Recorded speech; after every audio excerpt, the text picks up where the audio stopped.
እሺ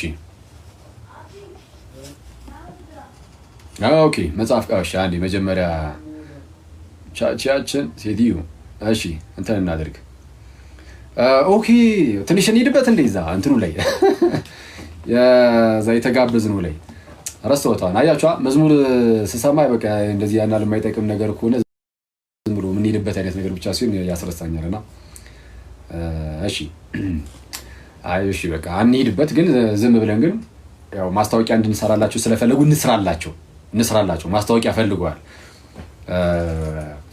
አይ ቲንክ ቀዝቀዝ ብሎባቸዋል መሰለኝ ለመቶ ኦርቶዶክሳውያን በነፃና አመቻች እንደዚህ ደግሞ ለና አክሊልና ለሌሎች ወንድሞችንም ስም በመጥራት እንደዚሁ እኔ ወጪያቸውን ከፍዬ ምናምን የሚሉ ልጆች ተነስተዋልና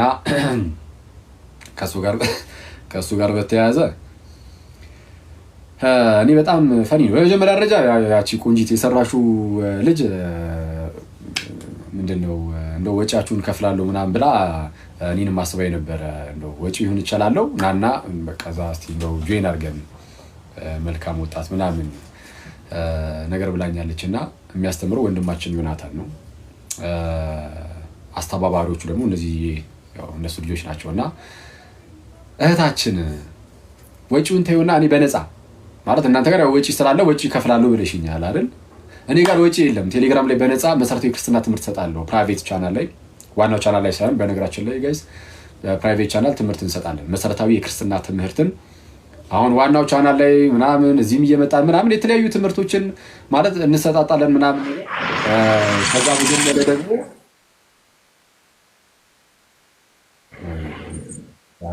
እሺ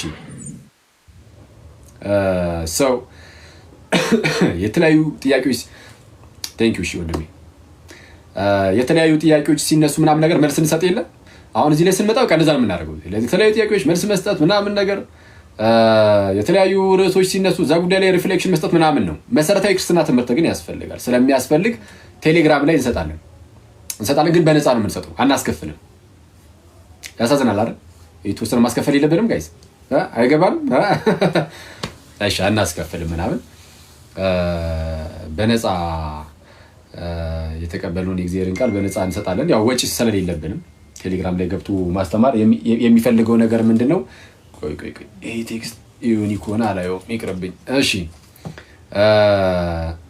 ጥቁር ጉንዳን አላውቅም ምን እንደሆነ በነገራችን ላይ ጥቁር ጉንዳን ትኛለች ቲቱ ወይ ግቢና አስታውሽኝ እና ምንድነው ያው ቴሌግራም ላይ ወጪ ስለሌለብን ቴሌግራም ላይ ገብቶ ለማስተማር የሚያስፈልገው ጊዜ ነው አክቹአሊ ጊዜ ራሱ ወጪ ሊሆን ይችላል ግን ኤኒዌይስ ኖርማል ነገር ነውና ኤኒዌይስ ባጭሩ በነፃ እንሰጣለን ይሄን ያነሳሁት ለምንድነው ወዳጃችን እንደው አይ ቲንክ በክፍያ ምናምን ያደረገ እየወሰደ የተወሰነ ትምህርት ሰጥቶ ይሸኛል መሰለኝና እንደው ወጪያችሁን ልዝጋ ምናምን እና ምናምን ያልሽ ስለሆነ ወጪ የሌለው ቦታ የሆነ በነፃ መምህራችሁን ይዛችሁት ነው እኔ እናንተ ብቻ አይደለም መሰረታዊ ክርስትና ትምህርት የሚያስፈልገው ለመምህራችሁን ጭምር ነው ክርስቶስን ነው ማለት ነው ይሄንን እየቀደርኩ ብቻ አይደለም በጌታ ፊት ሆኜ የምነግራችሁ ነገር እኔ መምህራችሁ መሰረታዊ የክርስትና ትምህርት ያስፈልጋል እኔ የኔ ቴሌግራም ቻናል ላይ መጥቶ ደግሞ የኛ የቴሌግራም ቻናላችን ላይ መጥቶ ደግሞ የምሰጠውን የመሰረታዊ ክርስትና ትምህርት እኔ መጥቶ ቢከታተል እኔ አክቹአሊ ለክርስቲያን ወንድነቶቼ ብቻ ነው የምሰጠው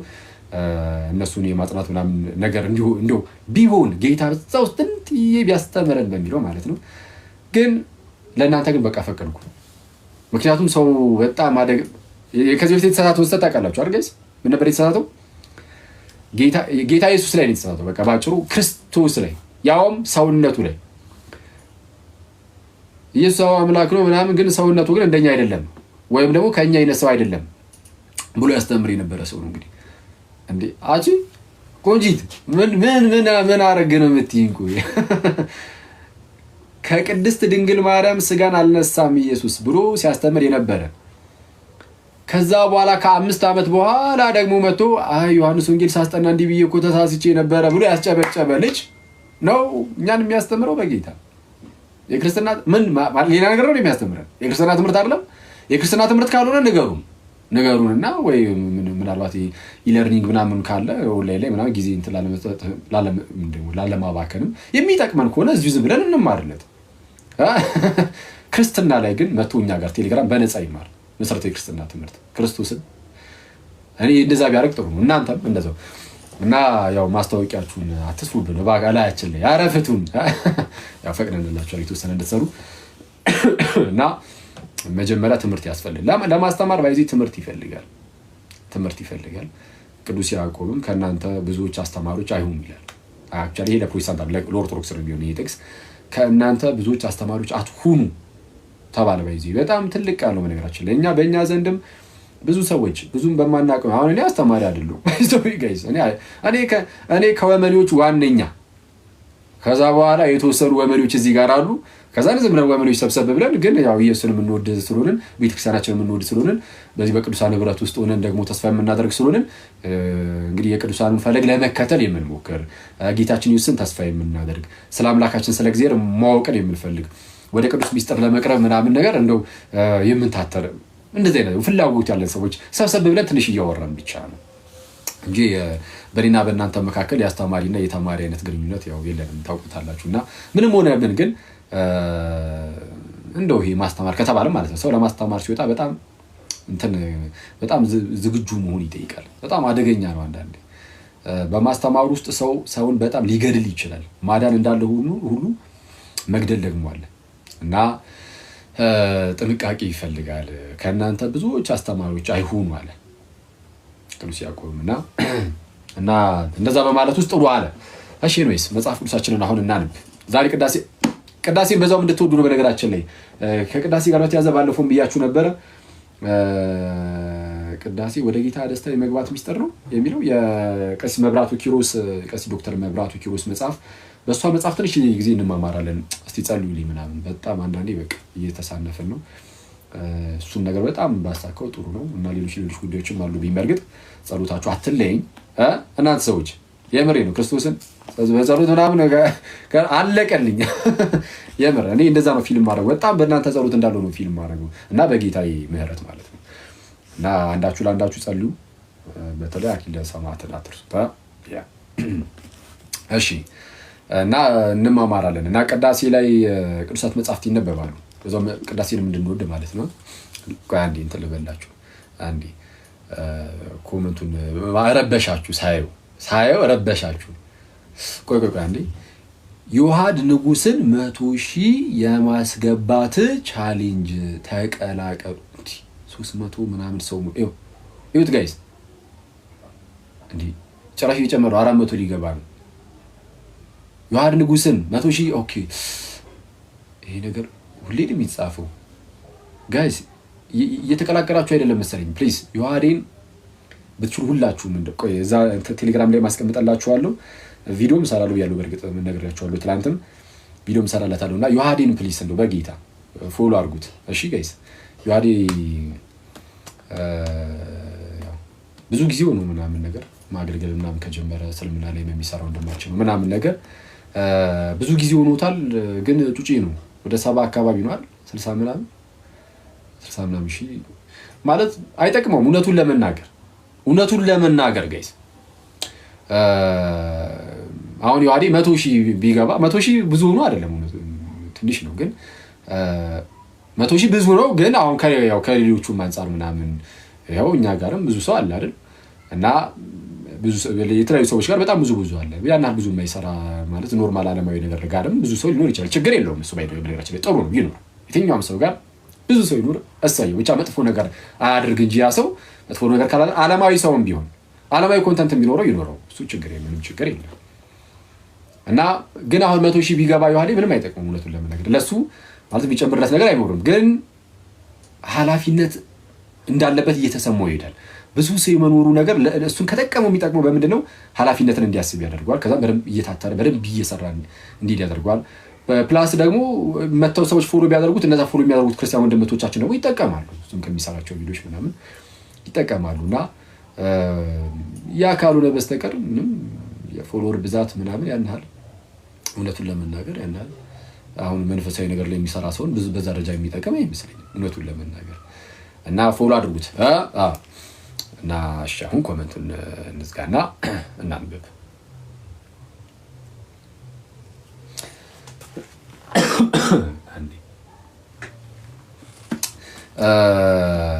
ቅዳሴ ላይ ስናስቀድስ ማለት ነው ቅዱሳት መጻሕፍት ይነበባሉ በነገራችን ላይ ስትጸልዩም ቅዱሳት መጻሕፍትን በጸሎታችሁ መሃል ገልጣችሁ ከመጽሐፍ ቅዱስ ከወንጌላት ምናምን ከመልእክታት ማንበብ ይቻላል በጸሎት መንፈስ ሆናችሁ። ምክንያቱም የቅዳሴያችን ላይ እናነባቸዋለን እና ሁልጊዜም የሚነበብ ይህም ስብሐት ምናምን እንዳለ ሆኖ ከመዝሙረ ዳዊት እንዳለ ሆኖ ከአዲስ ኪዳን ሁልጊዜም ወንጌል ይነበባል። ከአራቱ ወንጌላት አንዱ በዛው እንደሚያዘው ወይ ማቴዎስ፣ ማርቆስ፣ ሉቃስ፣ ዮሐንስ ከሶስት አንዱ ይነበባል። የሆነ ምዕራፍ ክፍል ተመርጦ ማለት ነው ይነበባል ቅዳሴ ላይ። ከቅዱስ ጳውሎስ መልእክት ሁልጊዜም ይነበባል። ከቅዱስ ጳውሎስ መልእክታት ከ14ቱ አንዱ ተመርጦ ከሮሜ እስከ ዕብራውያን ካለው ውስጥ ተመርጦ ከዛ ውስጥ የሆነ ምዕራፍ የሆነ ክፍል ይነበባል። ከዛ ውጭ ካሉት ደግሞ የአዲስ ኪዳን መጽሐፍት አንዳቸው ወይ ከጴጥሮስ መልእክት ወይ ከይሁዳ መልእክት ወይ ከያዕቆብ መልእክት ወይ ከዮሐንስ መልእክት ወይ ከዮሐንስ ራእይ ከነዚህ ከአንዳቸው ደግሞ ተመርጦ ደግሞ ይነበባል። ሁሌም እንደዛ ደግሞ ይደረጋል። እና ዛሬ ከነዚህ ከሶስቱ የአዲስ ኪዳን ክፍሎች የተነበቡትን አብረን እናነባለን ማለት ነው። የተነበበው ወንጌል ሉቃስ ነበር። ዛሬ እኛ ጋር የሉቃስ ወንጌል ነው የተነበበው። እንግዲህ ልይ ከሆነ እናንተ ጋር ባላቅም እኛ ጋር የቅዱስ ሉቃስ ወንጌል ነው የተነበበው። እሺ፣ ወይም ደግሞ የጌታችን የኢየሱስ ክርስቶስ ወንጌል ቅዱስ ሉቃስ እንደጻፈው ማለት ነው። ወንጌሉ የጌታ ኢየሱስ ነው። ሉቃስ ጽፎታል። ሉቃስ ምዕራፍ 24 ከቁጥር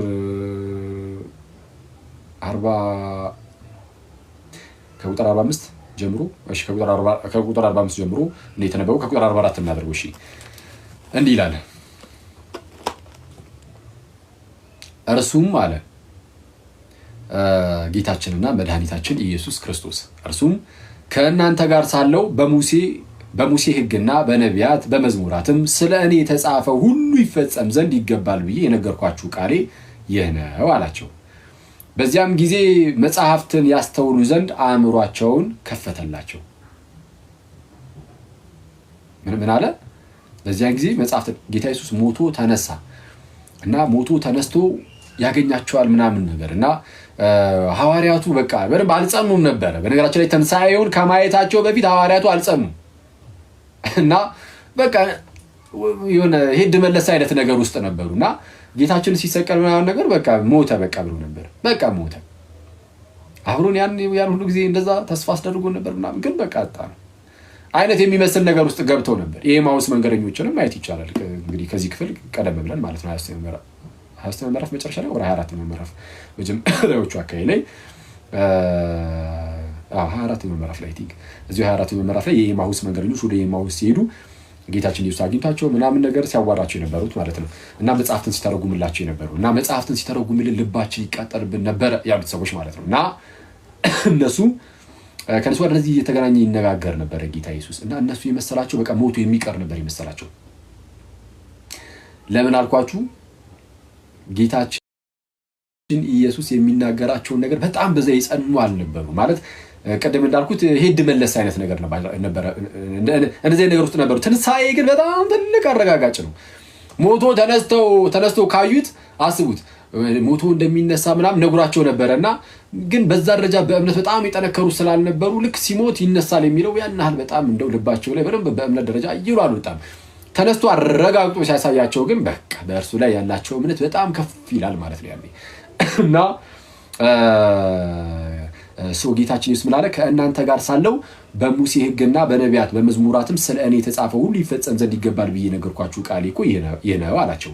በዚያም ጊዜ መጽሐፍትን ያስተውሉ ዘንድ አእምሯቸውን ከፈተላቸው ይላል። የብሉይ ኪዳን መጽሐፍትን ያነባሉ፣ የሕግ መጽሐፍትን፣ መዝሙራትን፣ ነቢያቱ ምናምን ያነባሉ። ግን የብሉይ ኪዳን መጽሐፍት በሐዲስ ኪዳን ብርሃን መገለጥ አለባቸው የሚባለው ለዚህ ነው። ጌታ ኢየሱስ መጽሐፍትን በደንብ እንዲበራላቸው ይገልጥላቸው ጀመር። ዝም ብለህ አንብበህ በራስህ ከተረዳ ሁሌ ስህተት ውስጥ ትወድቃለህ።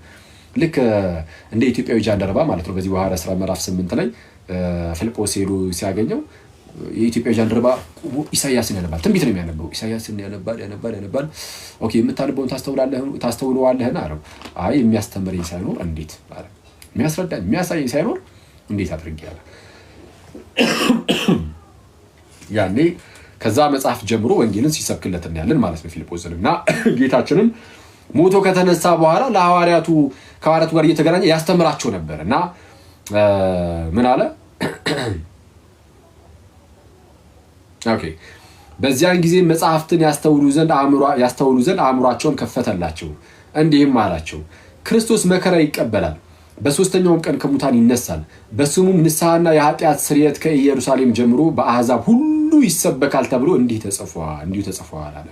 ቃል በቃል እንዲህ ላይ ጻፍ ይችላል፣ ግን በውስጡ እንደዚህ አይነት ሜሴጅ እንደዚህ መልእክት በብሉይ ኪዳን መጽሐፍት ውስጥ በሕግ በነቢያት በመዝሙራት መጽሐፍት ውስጥ ግን መልእክቱ ተላልፏል። ስለዚህ እሱን እንዲመለከቱ እሱን መመልከት የሚችሉበትን አይን ይሰጣቸዋል ወይም እሱን ይገልጥላቸዋል ማለት ነው ጌታችን ኢየሱስ።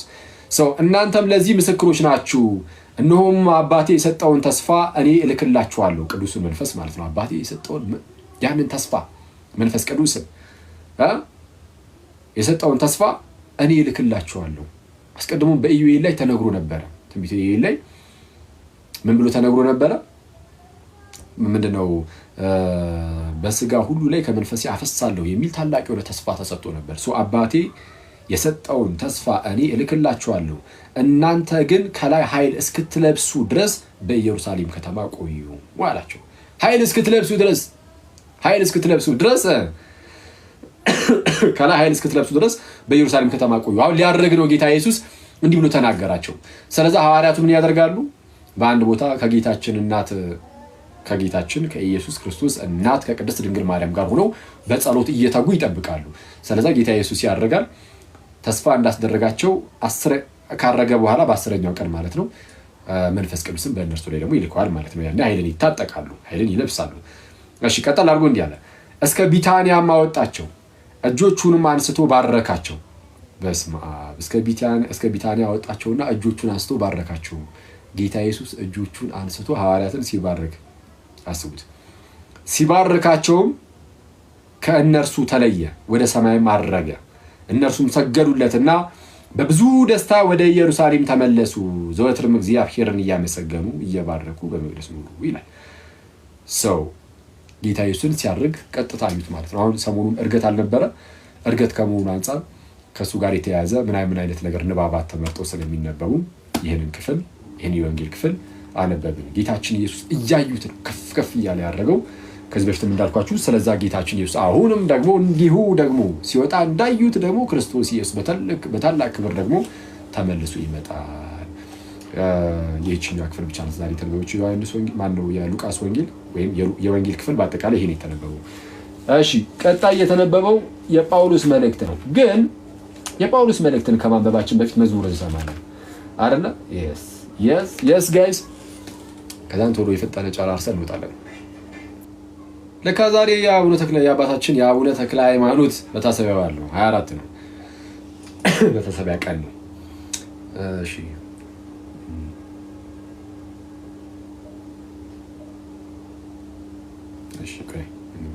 ላይ አባታችን ቅዱስ አቡነ ተክለ ሃይማኖት በጣም የተወደዱ አባታችን ናቸውና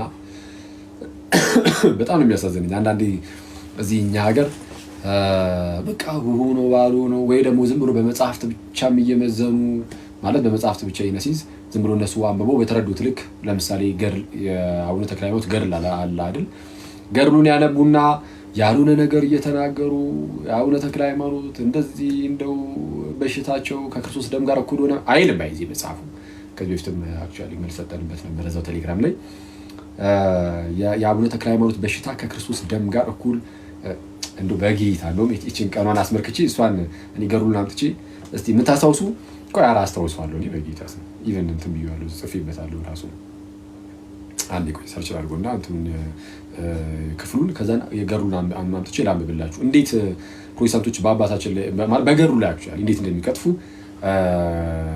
ከዛ በኋላ ደግሞ በጣም እንደው አባታችን አቡነ ተክለ ሃይማኖት በጣም የተወደዱ አባት ክርስቶስን በጣም እኛ ጋር ብቻ አይደለም በነገራችን ላይ ወደ ሌሎች አብያተ ክርስቲያናት ከኢትዮጵያ ወጣችሁ ምንድነው ብትመለከቱ የሚታወቁ አይነት አባት ናቸው። በሌሎችም እንደዚህ በአሐቱ ቤተክርስቲያን በኮፕቲክ ምናምን በግብጽ ቤተክርስቲያንም ምናምን በጣም የተወደዱ አባት ናቸው። በጣም ብዙ ቤተክርስቲያኖች አሏቸው ምናምን እነሱ ጋርም ማለት ነው።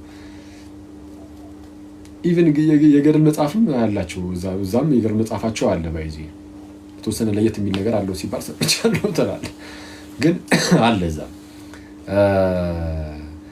ምንድነው በጣም በቃ ትልቅ ኢትዮጵያዊ ጻድቅ ምናምን ብሎ በጣም የሚያከብሯቸው ኢቭን ዌብሳይት አላቸው ሴንታክላ.org የሚል ሴንታክላ.org የሚል ዌብሳይትም ጭምር አላቸው እና በጣም በትልቁ ነው የሚወደዱት በጣም በትልቁ ክርስቶስን ነው የምላችሁ በጣም እና እዚህ ራሱ እንግዲህ ያው ኦልሬዲ ስላያችሁ ማለት ነው ከዚህ ቀደም የሆኑ ፎቶ አብሬያቸው የተነሱ የሆኑ አንድ አባት አሉ አይደለ እሳቸው ቤት ራሱ የአቡነ ተክለ ሃይማኖት ስዕል ነው ያለው የአባታችንን ስዕል ከመቤታችን ጋር ምናምን እየተደረገ ይመስል ሁለት ቅዱሳን አንድ ላይ ያደረጉ መሳል ልምድ አለ መሰለኝ እዛና የአባታችን አቡነ ተክለ ሃይማኖት እና የመቤታችን አንድ ላይ ስዕል ነው ቤታቸው ላይ ራሱ ያለው እና በጣም የተወደዱ አባት ናቸው እዚህ አንዳንድ በጣም አስቸጋሪ በጣም እኔ ምንም አይደለም ተዋቸው ብቻ ፕሮቴስታንቶችን ጌታ በጣም ልብ ይስጣቸው ነው የሚለው ቆይ አንዴ ቦታውን ከፍቼ አነብላችኋለሁ ምን እንደሚል ማለት ነው ማለት በቃ በከባድ ህመም ሞተው ነበር በከባድ ህመም ነው የሞቱት አባታችን እና ያንን ከባድ ህመም ማለት ለሰማዕትነት በጣም ዝግጁ ነበሩ ሰማዕትነትን ልቀበል ፍቀድልኝ የሚሉ አይነት ሰው ነበሩ ልክ በፊትና ቅዱስ አግናጢዮስ ለአንበሳ ልሰጥ ስጋዬን አንበሶቹ ይቦጫጩት ይብሉት በጥርሶቻቸው መካከል ያድርጉት ብለው እንደወጡት ልክ እነ ፖሊካርፕም ለእሳት ተላልፎ እንደተሰጡ አባታችንም ደግሞ በሰማዕትነት ማለፍን ነበር የሚፈልጉትና ቅዱስ ተክለ ሃይማኖት እንደዛ ነበር የሚፈልጉት ግን በዛ መልኩ ግን አልነበረም ለነሱ የሆነው አዎ በቃ አደገኛ የሆነ አሟሟት ነው የሞቱት ግን በህመም ማለት ነው እሺ አንዴ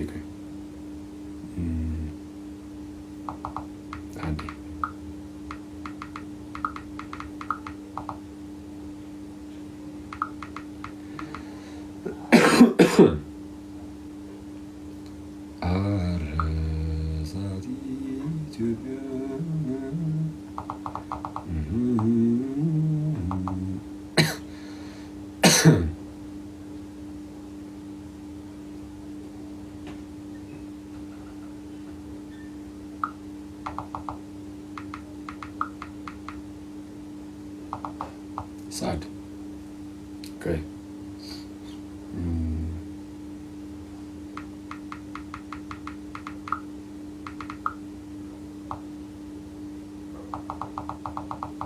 ምን ላይ ነበር የለቀኩት በጌታ ስም እዚህኛው ቻናል ላይ አይደለም እንዴ ቆይ እስቲ መጽሐፉን ላምጣውና በቀን የተከፋፈለ ስለሆነ በቀላሉ ማግኘት የሚችል ከሆነ አሰየው ካልሆነ የሚያውቀው ሰው ካለ ይነግረኛል ካልሆነ ግን አረፈ ወደ መዝሙሩ ትሄዳለህ አዳሚ አይደለ ያስ እሺ ታሪክ ላይ ራሱ ትማሩ አታስታውሱም ጋይስ ታሪክ ላይ ምቆ አለ የኖርማሊ ታሪክ ትምህርት ላይ ማለት ነው የአቡነ ተክለ ሃይማኖት ምን ያህል እንደዚህ ክርስትና ወንጌል ምናምን እንዳስፋፉ ምናምን አንዴ ጋይስ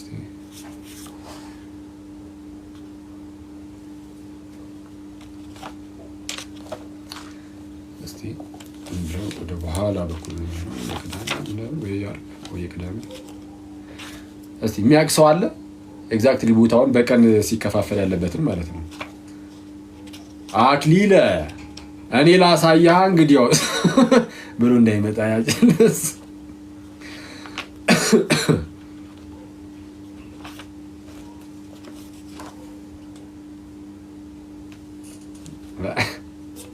አመጣውታ ድምፁን እሺ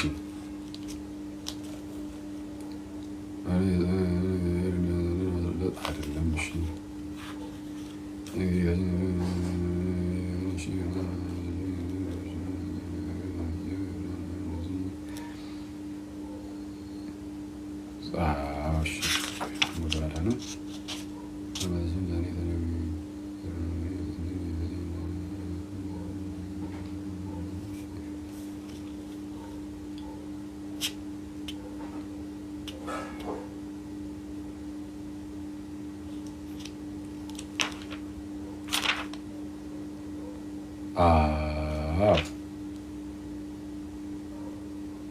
አገኙት አክሊት እሺ እዛው ዘቀዳሚት ይላል ገድለ አቡነ ተክለ ሃይማኖት ዘቀዳሚት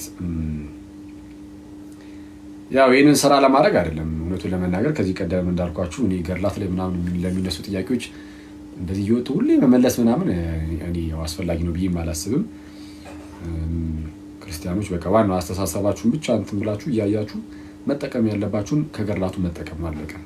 ያው ዝም ብለህ ዛሬ ነው ተክለ ሃይማኖት ስለሆነ ከመ ዝም ቢስትስ ላይ ነው። እሺ ይኸው በቃ እሺ ከዚህ ጀምር ይላምብ። እሺ ጌታ ኢየሱስ ስለ አቡነ ተክለ ሃይማኖት ይገለጥለትና ያወራል ምናምን። እሺ እና እሺ ብዙ አባታችንም እንዲያ ነው። እሺ ገድለ አቡነ ተክለ ሃይማኖት ዘቀዳሚት ቁጥር 20 ላይ ምዕራፍ ምዕራፍ 54 ላይ ማለት ነው። ምዕራፍ 54 ከቁጥር 20 ጀምሮ ብዙ አባታችንም መጠኔ አይደለውን ይህን ሁሉ ክብር የሰጠኸኝ አቤቱ ለአንተ ክብር ምስጋና ይገባል። ነገር ግን በቸርነትህ ብዛት ሰውንም በመውደድህ ነው እንጂ በበጎ ስራ አይደለም ብሎ ዳግመኛ አቤቱ ነፍሴን በምን ትለያታለህ አለው። ብዙ አባታችን አቡነ ተክለ ሃይማኖት ለጌታ ኢየሱስ ማለት ነው ይሄን የተናገሩ ምን አሉ? ብዙ አባታችንም ማለት ጌታ ኢየሱስ ለእርሱ ለብዙ አባታችን ለአቡነ ተክለ ሃይማኖት የተለያየ ነገር ተናገረው ዘንድ ቀበል አደረገና አቡነ ተክለ ሃይማኖት ደግሞ ብዙ አባታችንም መጠኔ አይደለውን ይህንን ሁሉ ክብር የሰጠኸኝ አቤቱ ለአንተ ክብር ምስጋና ይገባል። ነገር ግን በቸርነትህ ብዛት ሰውንም በመውደድህ ነው እንጂ በበጎ ስራ አይደለም ብሎ ዳግመኛ አቤቱ ነፍሴን በምን ትለያታለህ አለ። አሁን ልክ ነፍሴን በምን ትለያታለህ? ጌታም በስራ ሁሉ እነሆ እኔን ተከተልክ ወዳጄ ተክለ ሃይማኖት ሆይ አሁንም በመንግስተ ሰማያት መንገስን ከኔ ጋር እንድትስተካከል በሞቴም ልትመስለኝ ይገባሃል። ሞቱን በሚመስል ሞት ከእርሱ ጋር ከተባበርን ትንሣኤውን በሚመስል ትንሣኤ ደግሞ ከእርሱ ጋር እንተባበራለን። ወይም ደግሞ በመከራው ከመሰል ነው በክብሩም ደግሞ እሱን እንመስሏለን የሌለ ልክ እንደዛ ማለት ነው። በጳንጦሱ ሰው በጲላጦስ ዘመን እኔ ሰማዕት ሆኛለሁ እና ልክ በሞቴ ትመስለኛለህ አይደል ያለው። በጳንጦሱ ሰው በጲላጦስ ዘመን እኔ ሰማዕት ሆኛለሁ እና ነገር ግን ከጠላቱ እጅ አዳምን አድነው ዘንድ እጆቼን እግሮቼን በመቸንከር በመስቀል እንጨት ላይ ተሰቅዬ ሞትኩ እንጂ እንደ ሰው ሁሉ በሌላ የሞትኩ አይደለሁም። ለምን የሞትኩኝ ነኝ አለ? ነገር ግን ከጠላቱ እጅ አዳምን አድነው ዘንድ እጆቼን እግሮቼን በመቸንከር በመስቀል እንጨት ላይ ተሰቅዬ ሞትኩ እንጂ እንደ ሰው ሁሉ በሌላ የሞትኩኝ አይደለሁም። ብፁዕ አባታችንም ጌታዬ ወደ ሰማዕትነት አደባባይ ሄጄ በስምህ እንድሞት እዘዘኝ አለው። ጌታም መጋደልንስ ፈጸምክ፣ ከሞት በቀር ምንም አልቀረህም አለው። ብፁዕ አባታችን ለጌታ ኢየሱስ እኔ አዳምን ከኃጢአት ነፃ አወጣው ዘንድ ከጠላት እጅ ነፃ አወጣው ዘንድ እጆቼን እግሮቼን በመቸንከር በመስቀል ላይ በእንጨት ላይ ተሰቅዬ ሞትኩኝ እንጂ ሌላው ሰው እንደሚሞተው ሁሉ የሞትኩኝ አይደለሁም ሲለው ብፁዕ አባታችን ቀበል አደረገና ጌታዬ ወደ ሰማዕትነት አደባባይ ሄጄ በስምህ እንድሞት እዘዘኝ አለው። በኢየሱስ ስም እንድሞት ጌታ ሆይ በስምህ እንድሞት በአደባባይ እንድሞት እዘዘኝ አለ። ጌታም መጋደልንስ ፈጽመህ ከሞት በቀር ምንም አልቀረህም አለው። እነሆም በክፉ በተቅማጥ በሽታ ትሞታለህ አለው። አሁን ጌታችን ኢየሱስ ያንን በስቃይ የመሞትን ነገር እንዲቀምስ ያደረገው በዚህ መልኩ ነው። አንዳንዶች ታርደው ሊሞቱ ይችላሉ። አንዳንዶች ለእሳት ተሰጥተው በስቃይ ሊሞቱ ይችላሉ። አንዳንዶች ለአንበሳ ለአናብስት ተሰጥተው ሲሞቱ አይተናል። አባታችን ደግሞ በዚህ በክፉ በሽታ ማለት ነው እሷንም እንደ ስቅላቴና ከአንተ በፊት እንደነበሩ ሰማዕታት ደም እቆጥርልሃለሁ። ለግ ጴንጤዎች ይህንን ነው አዛብተው ሰዎችን ለማጭበርበር የሚሞክሩት። የተክለ ሃይማኖት ተቅማጥ ከክርስቶስ ደም ጋር እኩል ሆነ ብሎ በአደባባይ ወጥቶ ይናገራሉ። ጌታ ኢየሱስ ግን የተናገረው ምንድነው? እኔ አዳምን ከጠላቱ እጅ ለማዳን አሁን እንደዛ አድርጌያለሁ እና ብዙዎች ያው በሞቱ ለመምሰል የሞቱት ሞተ አለ አይደል የሰማዕታት ሁሉ እንደዛ ቆጥርልሃለሁ እያለው ነው። ምንድን ያለው? እሷንም እንደ ስቅላቴና ከአንተ በፊት እንደነበሩ ሰማዕታት ደም እንደምን እንደ ስቅላቴና ከአንተ በፊት እንደነበሩ ሰማዕታት ደም እቆጥርልሃለሁ። ስለዛ እንደ ሰማዕትነት እቀበላለሁ ይህንን በሽታህን ሰው እንደ ሰማዕትነት እቆጥርልሃለሁ አለው እንጂ ከኔ ደም ጋር ያንተ ይሄ በሽታ እኩል ነው በጌታ ስም የሚል ክርስቶስን ነው የምላችሁ። ይሄ ግን ምንድነው? ሰይጣን በጣም ክፉ ነው ጋይስ። ሰይጣን በጣም ክፉ ነው። እንደው ይሄን ብቻ አይደለም ያላችሁ አለ። ቀጠል አድርጎ ደግሞ በዚች ገዳም በተቅማጥ በሽታ የሚሞቱትን ልጆችህንም ቁጥራቸውን ከሰማዕታት ጋር አደርጋለሁ ቁጥራቸውን ስለዚህ የሰማዕትነትን ክብር እሰጥሃለሁ አያመልጥህም ነው። ስለዛ አባታችን በዛ በሽታ ሲሞት የዛ የሰማዕትነትን ክብርን አላጣም ነው እንጂ ከኔ ደም ጋር ያንተ በሽታ እኩል በጌታ ስም እኛ ወተን የምናወግዘው እኔ ሌላ ሰው ባያወግዝ ራሱ እኔም አንድ ግለሰብ እዚህ ውስጥ ያለ አንድ ግለሰብ በፍጹም ውሸት ነው ብሎ መናገር ይችላል። አንድ ኦርቶዶክስ ተነስቶ የአባታችን በሽታ ከክርስቶስ ደም ጋር እኩል ነው የሚል ቢኖር ግን ገና ከጅምሩ ቤተክርስቲያኔ እንዲህ ያለ ነውርን አታስተምርም። እና ፕሊዝ እኔ ጴንጤ ወንድመቶቼ በጌታ ኧረ ልብ ግዙ በጌታ ስም የምሬ ነው ክርስቶስን እኔ ሰው በውስጡ ክርስቶስ ቢኖር ኖሮ እመኑኝ በሐሰት በተአምር ማንንም አይከስም። በሐሰት ብቻ አይደለም በማያውቁት ነገር ምክንያቱም ከታች ያሉት እንግዲህ አሁን የሚነግሯቸው ምናምን እየወጡ ይኸው ምናምን እያሉ የሚናገሩት ልጆች አሉ አይደለ? ከላይ ያሉት ከታች የሚሰሙ ደግሞ ወንድሞቻችን አሉ ጴንጤዎች ምንም በማያውቁት ነገር እነሱ ሲናገሩ የሰሙትን ብቻ መተው እንዴ የአቡነ ተክለ ሃይማኖት ተቅማጥ እንደዚህ ሆኖ ምን ይላል? አያውቅም እኮ ታሪኩን። ያው አሁን ያነበብኩት ነው ያለው ሌላ ነገር እንኳን የለም። ጌታ ኢየሱስ የሚያውቀው ሰው ውስጡ ክርስቶስ ሲኖር በማያውቀው ነገር ፕላስ ደግሞ እንደው በክፋት ብቻ እንዲሁ ተነሳስቶ በሌለ ነገር ለመክሰስ አይነሳም። እኔ ክርስቶስ በውስጣችሁ እንደሌለ አንዱ ማሳያ ይሄ ነው። ለእናንተ ልክ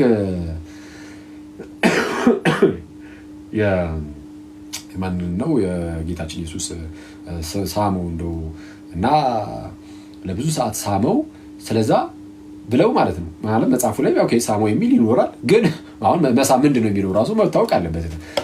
በመጽሐፍ ቅዱሳችን ላይ በተቀደሰ አሳሳም ተሳሳሙ ይላል። እንዳለ ሰዎችን ስድ እያደረገ እኮ አይደለም መጽሐፍ ቅዱስ።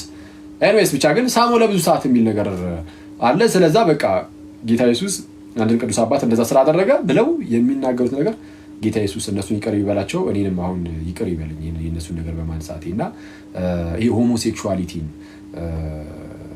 ተመሳይ ጾታ እንደዚህ አይነት ነገሮችን ከሱ ጋር አገናኝቶ የሚናገሩ እውር ጴንጤ እንዳለ ታውቃላችሁ ጋይስ?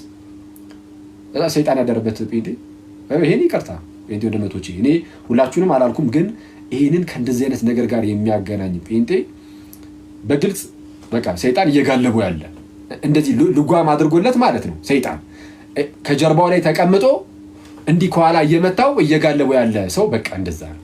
ጌታን በኢየሱስ ኧረ በስመ አብ እኔ በጣም ጌታ ካልደረሰላችሁ በስተቀር ከእንደዚህ አይነት የሰይጣን እስራት በተአምር የምትላቀቁም አይመስለኝም። እና በተቻላችሁ አቅም መተቸት ካለባችሁ መተቸት ባለባችሁ መልኩ ተቹ።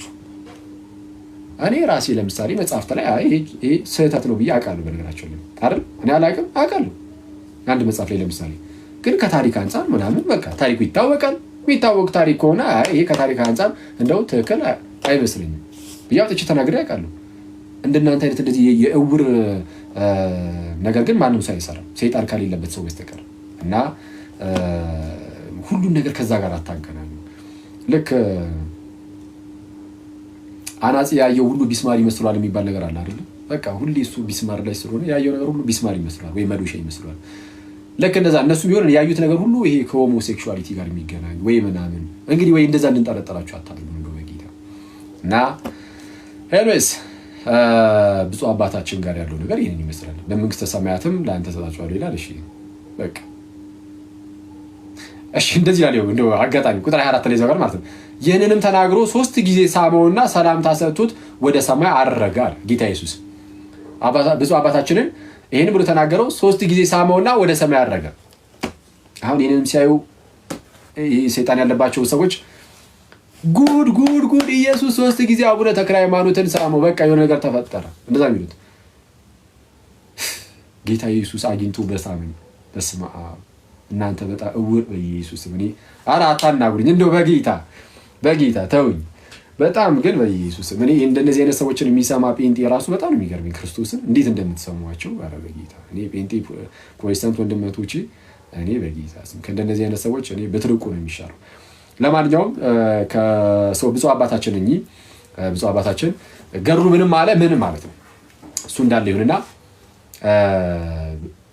ቅዱሱ እንደ ቅድስናቸው ግን በእኛ ብቻ አይደለም በሌላውም ይታወቃል።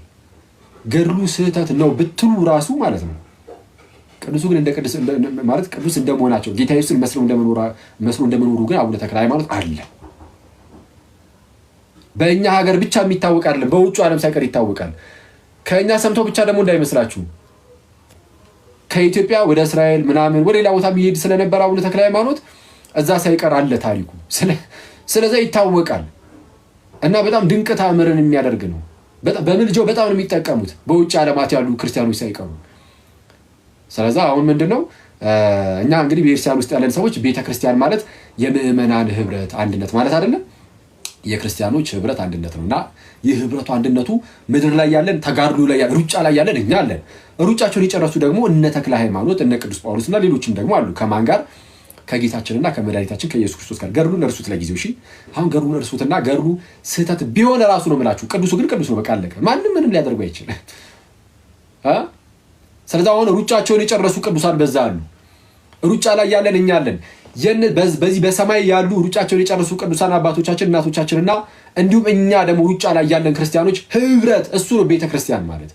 ስለዚህ እዚህ ቤተክርስቲያን ውስጥ ስላለን ቅዱሳኖችን ምናምን አሁን በመዝሙራችን ላይ ስንጣራ ምናምን ምን እያለን መሰላችሁ?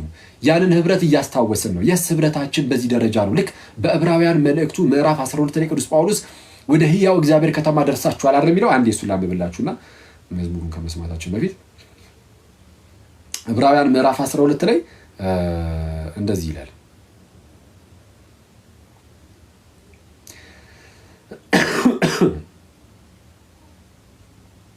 ከቁጥር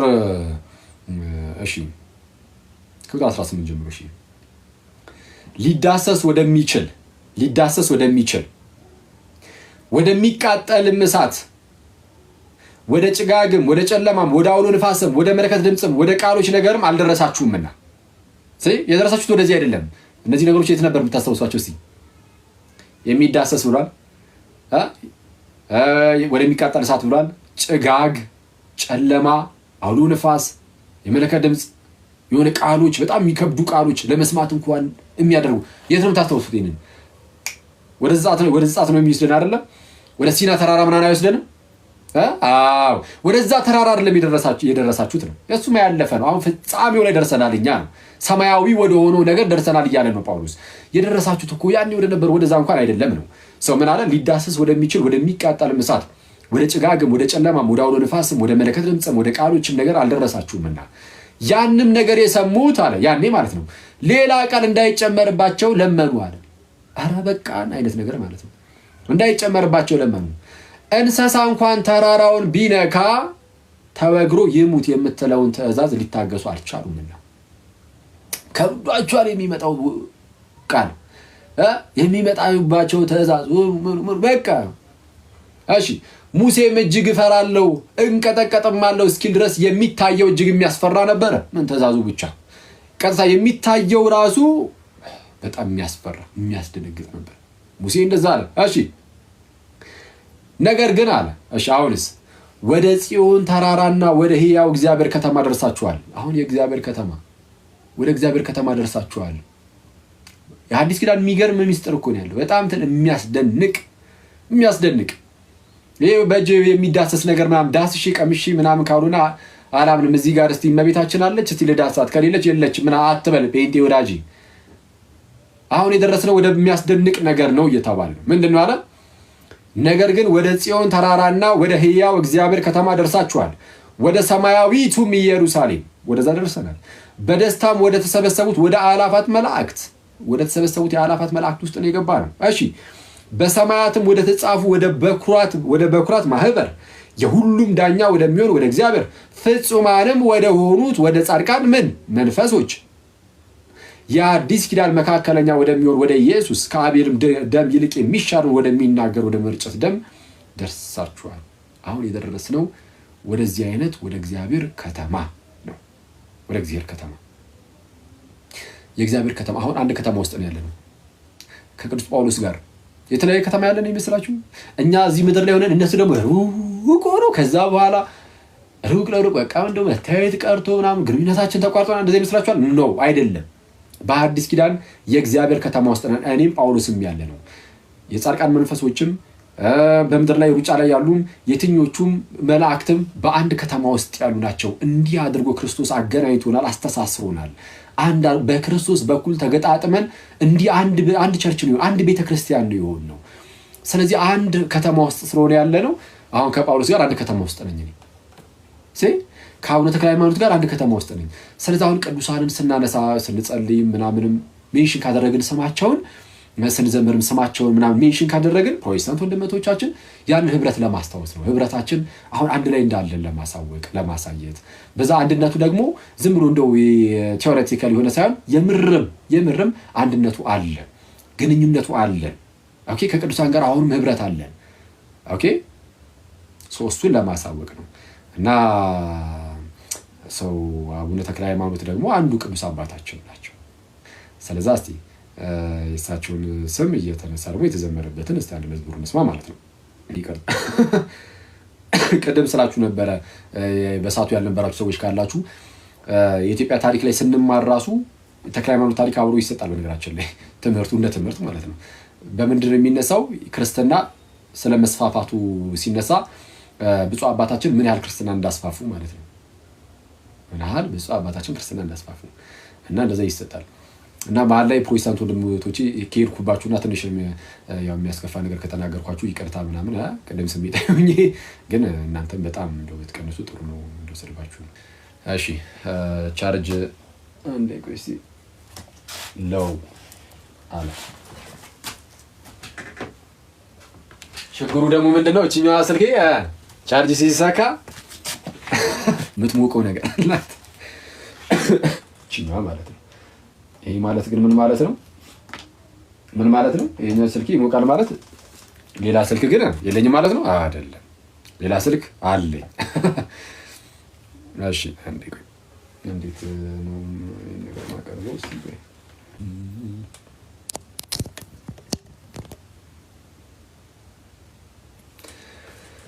እሺ አሁን ደግሞ የጳውሎስን መልእክት እናነባለን አይደለ? አዎ ደግሞ ከቅዱስ ጳውሎስ መልእክት ዛሬ ቅዳሴ ላይ ከተነበቡት የቅዱሳት መጽሐፍ ክፍሎች ውስጥ ደግሞ ያው የቅዱስ ጳውሎስ መልእክት ሁሌ ስለሚነበብ የተነበበውን ክፍል አብረን እናንብብ። ሮሜ ነው ዛሬ ዛሬ የተነበበው ከሮሜ መልእክት ነው። እሱን አብረን እናንብብ። ቆይ አንዴ ሴቲንግስ ኮመንት ሴቲንግስ ኦኬ ሮሜ ምዕራፍ 10 ከቁጥር 1 እስከ ፍጻሜው ነው የሚለው። ግን ያው ቀደም እንዳልኳችሁ በጣም እንትን አለ፣ የመጣደፍ ነገር አለ አንዳንዴ እና ቅዳሴ ላይ ከላይ ያሉትን እኔ እንግዲህ የሰማሁት እንደዛ ነው። ምናልባት እስከሆነ ቁጥር ብሎ ግን ተሳስቶ ዲያቆኑ እስከ ፍጻሜ ብሎ ከሆነ አላውቅም። ግን የሚለው ሲል የሰማሁት ዲያቆኑ የሐዋርያው የቅዱስ ጳውሎስ መልእክት ወደ ሮሜ ሰዎች ምዕራፍ 10 ከቁጥር 1 እስከ ፍጻሜ የሚለው። ስለዛ እንደዛ እናንብብ። ምዕራፍ 10 እሺ። መምህራችን ቅዱስ ጳውሎስ ወደ ሮሜ ሰዎች የላከው መልእክቱ 10ኛው ምዕራፍ ከቁጥር 1 ጀምሮ እንዲህ ይላል። ወንድሞች ሆይ የልቤ በጎ ፈቃድና አጭር ነው። አክቹአሊ ምዕራፍ 10 ግን ሰዓት ወረድ እየሄደ ስለሆነ ብዙም ሪፍሌክሽን አንሰጥም። ምናልባት የሚያስፈልግ ከሆነ ዝም ብዬ ትንሽ ነገር አያችሁ እንደዚህ ያለ እያልኳችሁ ሊሄድ ይችላሉ። የሚከብድ ነገር ካለ ግን ነገራችሁ እናያለን። አይኖርም። አክቹአሊ ቀላል ነገር ነው። ወንድሞች ሆይ የልቤ በጎ ፈቃድና ስለ እስራኤልም ወደ እግዚአብሔር ልመናዬ እንዲድኑ ነው ይላል። ማለት ጳውሎስ ወደ እግዚአብሔር ልመናዬ ነው እስራኤላውያን እንዲድኑልኝ አለ። ማለት እስራኤላውያን የእግዚአብሔር ሕዝብ ተብሎ ተቀምጠው ኖሮ ምናምን ግን ጌታ ኢየሱስ ሲመጣ አንቀበልም አሉ። በዚህ ምክንያት ከመንግስቱ ከግንዱ ሊቆረጡ ሆነ። ስለዛ ከድህነት ሊጠፉ ነው። ጳውሎስ ግን ምን አለ? ወንድሞች ሆይ የልቤ በጎ ፈቃድና ስለ እስራኤልም ወደ እግዚአብሔር ልመናዬ እንዲድኑ ነው። በእውቀት አይቅኑ እንጂ ለእግዚአብሔር እንዲቀኑ መሰክርላቸዋለሁና። በእውቀት አይቅኑ እንጂ እነሱ እኮ ለእግዚአብሔር ይቀናሉ። ወገኖቼ አይሁዳውያን እነሱ እስራኤላውያን እኮ ለእግዚአብሔር እኮ ይቀናሉ። ግን በእውቀት ላይሆን ይችላል። በእውቀት አይሆን እንጂ ለእግዚአብሔር ይቀናሉ ማለት ራሱ ቅዱስ ጳውሎስም አስቀድሞ የተርሴሱ ሳውል እየተባለ በዋናነት በሚጠራበት በዛን ጊዜ ለእግዚአብሔር በጣም ተቀንቶ ክርስቶስን ያሳድድ ነበር አይደል? ጳውሎስ ክርስቲያኖችን የሚያሳድድ ክርስቲያኖችን ቤተክርስቲያንን ማሳደድ ደግሞ ቤተክርስቲያን የክርስቶስ አካል ስለሆነች እርሱም ደግሞ ራሷ ስለሆነ ኢየሱስን ማሳደድ ነውና ክርስቶስን ያሳደድ ነበር። ስለዚህ ጌታ ኢየሱስ በዛ በደማስቆ መንገድ ላይ ለቅዱስ ጳውሎስ ተገለጠለትና በብርሃን መልክ ጣለው መሬት ላይ አይኑ ማየት እስኪሳነው ድረስ ሳውል ሳውል ስለምን ታሳድደኛለህ የሚል ድምፅን አሰማው ጌታ ኢየሱስ ከላይ ማለት ነው። ሳውል ሳውል ስለምን ታሳድደኛለህ? ጌታ ሆይ አንተ ማን ነህ አለ። ያኔ ጳውሎስ አንተ የምታሳድደኝ የናዝሬቱ ኢየሱስ ነኝ አለ። አንተ የምታሳድደኝ የናዝሬቱ ኢየሱስ ነኝ። የመውጊያውን ብረት ብትቃወም በአንተ ላይ እኮ ይብሳል አለ። ስለዚህ አሁን ክርስቶስን የሚያሳድድ የነበረው ለእግዚአብሔር ይቀና ስለነበረ ነው። ጳውሎስ ግን ያለ እውቀት ሆነ፣ ክርስቶስን ሳያውቅ እንዲሁ ዝም ብሎ። አሁንም ደግሞ ለእስራኤላውያን እኔ ወደ እግዚአብሔር ልመና እንዲድኑ ነው፣ ያለ እውቀት ቢሆንም ለእግዚአብሔር እንዲቀኑ አውቃለሁና አለ። ስለዚህ ምንም ነገር አሁን ያለው ይሄ ነገር ሊያድናቸው አይችልም። ለእግዚአብሔር መቀናታቸው ብቻ አያድናቸውም፣ ግዴታ በእውቀት መሆን አለበት። ስለዚህ አሁን እኛም ክርስቲያን ወንድም እህቶቼ ለሃይማኖታችን ስንቀና አንድ ጊዜ ለተቀበልነው አስተምሮ ስንቀና ለክርስቲያናችን ስንቀና በእውቀት መሆን አለበት። ዝም ብሎ በልምድ ብቻ አይደለም፣ በእውቀት ደግሞ በእውቀት ሲሆን በደንብ ክርስቶስንም እያወቅ ነው፣ እግዚአብሔርን በደንብ እያወቅ ነው፣ ወደ ቅዱስ ሚስጥር በመጠጋት ምናምን ልጅ ዝም ብሎ ብቻ እንደዚሁ ሳይሆን በእውቀት እውቀት አንዴ ቆይ ጋይስ አንዴ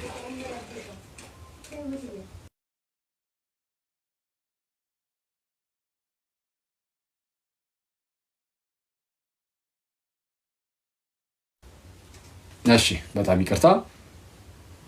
ኦኬ ሰው ምን አለ ቀጠል አድርጎ በእውቀት አይቅኑ እንጂ ለእግዚአብሔር እንዲቀኑ መሰክርላቸዋለሁና የእግዚአብሔርን ጽድቅ ሳያውቁ የራሳቸውን ጽድቅ ሊያቆሙ ሲፈልጉ ለእግዚአብሔር ጽድቅ አልታዘዙም። የሚያምኑ ሁሉ ይጸድቁ ዘንድ ክርስቶስ የሕግ ፍጻሜ ነውና። እኛ ሕግ አለን ይልና አይሁዳዊ ማለት ነው። አሁን ለእግዚአብሔር ይቀናሉ፣ ግን በክርስቶስ በኩል የተገለጠ የእግዚአብሔር ጽድቅ አለ። በነቢያት የተመሰከረለት የእግዚአብሔር ጽድቅ አሁን ተገለጠ ተብሎ እንደተነገረ በዚህ በሮሜ መልእክቱ ላይም አሁን ተገልጧል። እዚህ ሮሜ ምዕራፍ 3 ላይ ቁጥር 21 ላይ እንዲህ ይላል፣ አሁን ግን በሕግና በነቢያት የተመሰከረለት የእግዚአብሔር ጽድቅ ያለ ሕግ ተገልጧል። እርሱም ለሚያምኑ ሁሉ የሆነ በኢየሱስ ክርስቶስ በማመን የሚገኘው የእግዚአብሔር ጽድቅ ነው። ልዩነት የለምና ሁሉ ኃጢአትን ሰርቷልና የእግዚአብሔርም ክብር ጎድሏቸዋል። በኢየሱስ ክርስቶስም በሆነው ቤዛነት በኩል እንዲያው በጸጋው ይጸድቃሉ ይላል። አሁን ፍጻሜን አግኝቶ አስቀድሞ ሕግ እንደ ሞግዚት ሆኖ ሲያመጣ ነበር። አሁን ግን እምነት መጣ። ስለዚህም በእምነት በኩል ደግሞ ጸጋ ሰዎችን ሁሉ የሚያድን ሆኖ ተገልጧል። የእግዚአብሔርን ጸጋ አንቀበልም የእግዚአብሔርን ጽድቅ ነው አሉ እና ነው እኛ ሕግ አለን ይላል። አይቷል አባቶቻችን እነ ሙሴ በእነሱ በኩል ተሰጥቶናል ይላል። ክርስቶስን አሁን አልተቀበሉትም። ጌታ ኢየሱስ ወደ ገዛ ወገኖቹ መጣ፣ የገዛ ወገኖቹ ግን አልተቀበሉትም። ለተቀበሉት ግን በስሙ ለሚያምኑት ለእነርሱ የእግዚአብሔር ልጆች ይሁኑ ዘንድ ስልጣን ሰጣቸው ተብሎ እንደተነገረ በዮሐንስ ወንጌል ምዕራፍ 11 ጀምሮ ወደ ገዛ ወገኖቹ መጥቶ የገዛ ወገኖቹ ኢየሱስን አልተቀበሉትም። ስለዚህ የራሳቸውን ጽድቅ ለማቆም ሞከሩ፣ አልቻሉም እኮ። አሁን እኮ አይሁዳውያን እኮ ሕግን ተቀብለዋል፣ ግን ሕግን ሁሉ መፈጸም ይችላል። አይሁዳውያን ጋይስ ሕግን ተቀብለዋል፣ ግን ሕግን ሁሉ መፈጸም አልቻሉም። ኦኬ እንግዲህ የአይሁዳዊ ብልጫው ምንድን ይላል? እዛው ምዕራፍ 3 ቁጥር 1 ላይ ሮሜ ላይ ማለት ነው። እንግዲህ የአይሁዳዊ ብልጫው ምንድን ነው ይልና ኦኬ እሺ ለምሳሌ እግዚአብሔርን ቃል አደራ በመቀበሉ የሚል ነገር ነው ያስቀምጣል። የኃጢአት ጉዳይ ላይ ግን ምንም እንኳን ቃሉን ቢቀበሉ ሕጉን ቢቀበሉ ግን ሕጉ ይህን አታርግ ይላል። እነሱ ግን ሕግን ሁሉ መፈጸም አልቻሉም። ስለዚህ ይወድቃሉ። ልክ ሲወድቁ ሕግ መጥቶ ይከሳቸዋል። ይኸው ይህን አጠፋ ስለዛ ሞት ይገባል ይላቸዋል። አይታቸዋል። ሕጉ ይህን አታርግ ስለሚል ሕጉ በራሱ ኃጢአት አይደለም፣ ቅዱስ ነው። ሕጉ በራሱ ቅዱስ ነው። ቅዱስ ስለሆነ ጌታ ኢየሱስ ፈጽሞታል። ግን ያ ቅዱስ የሆነውን ሕግ የእግዚአብሔርን ሕግ ሰው እንደዚሁ መፈጸም አይችልም። ስለዚህ የሆነ ነገር ይስታል። አታድርግ የተባለው ልክ ሲያደርግ ሕጉ ይመሰክርበታል። ይኸው አደረግህ አንተ ኃጢአተኛ ይለዋል። ስለዚህ አይሁዳውያን እኛ ሕግ አለን እንደሚባል ነው አይደለም። በአይሁዳዊና በአሕዛብ መካከል ልዩነት የለም። ሁሉም ኃጢአትን አድርጓል። ሁሉም ከኃጢአት በታች እንደሆኑ አስቀድመን ከሰናችኋል ይላል። ቁጥር 9 ላይ እዛው ሮሜ 3 ቁጥር 9 ላይ ይላል እንግዲህ ምን ይሁን ይልና ከእነርሱ እንበልጣለን ይላል። ሕግን ካልተቀበሉት አሕዛብ እንበልጣለን አለና እንደ አይሁዳዊ ሆኑ ሲያወራ ማለት ነው ጳውሎስ። ከእነርሱ እንበልጣለን ከቶ አይደለም። አይሁድም የግሪክ ሰዎችም አሕዛብም ማለት ነው ሁሉ ከኃጢአት በታች እንደሆኑ አስቀድመን ከሰናቸዋልና። አስቀድመን ከሰና ሁሉም ኃጢአትን ያደርጋል። ህግን ቢቀበሉም እና ህግን ተቀበልክና ህጉ ራሱ ኃጢአትን እንዳትሰራ ያደርጋል እንዴ? አያደርግም። ህግ በራሱ ኃጢአትን እንዳትሰራ አያደርግም። ኃጢአት የሆነውን ካልሆነው ይለያል። ማድረግ የሌለብህን ይነግራል። ከዛ ውጭ ግን አቅም አይሰጥህም። ስለዛ አይሁዳኖች ራሳችሁ አቅመ ቢስ ናችሁ ነው። ስለዚህም ህግን ሁሉ መፈጸም አትችሉም። ስለዛ የሚያምኑ ሁሉ ይጸድቁ ዘንድ ክርስቶስ የህግ ፍጻሜ ነው ተባለ። ስለዛ አሁን ሰው ከክርስቶስ ጋር አንድ ሲሆን ያ የሚያድነው የእግዚአብሔር ጸጋ ይቀበላል። በዛ በእግዚአብሔር ጸጋ ውስጥ ደግሞ ከጌታ ኢየሱስ ጋር አንድ ይሆንና ክርስቶስ የህግ ፍጻሜ ስለሆነ ከክርስቶስ የተነሳ አሁን ህግን እየፈጸምን መኖር እንጀምራለን። ከማን የተነሳ? ከክርስቶስ የተነሳ ኃጢአትን ሁሉ እምቢ እያለን መሄድ እንጀምራለን። የኃጢአት ባሪያ የነበርን እኛ አሁን ከኃጢአት ባርነት ነፃ ወጥተናል። አለቀ። ኃጢአት ልክ በፊት ላይ እንደሚገዛቸው እኛን ሊገዛን አይገባም። እሺ እንደዛ ነው። ስለዛ በክርስቶስ በኩል የሚገኘውን የእግዚአብሔርን ጽድቅ እምቢ አሉ አይሁዳውያን። ስለዛ ምን አለ ጳውሎስ? የእግዚአብሔርን ጽድቅ ሳያውቁ የራሳቸውን ጽድቅ ሊያቆሙ ሲፈልጉ ለእግዚአብሔር ጽድቅ አልተገዙም። የሚያምን ሁሉ ይጸድቁ ዘንድ ክርስቶስ የህግ ፍጻሜ ነው ይላል። ሙሴ ከህግ የሆነውን ጽድቅ የሚያደርገው ሰው በእርሱ በህይወት እንዲኖር ጽፏልና። አሁን ሙሴ በሰዓቱ እንግዲህ ያንን ህግ የሚፈጽም ሰው ቴምፖራሪ የሆነ ነገር ቢሆንም ጊዜያዊ የሆነ ነገር ቢሆንም በጊዜው እንግዲህ እስካለው ጊዜ በህይወት ይኖርበታል። ትክክል ነው።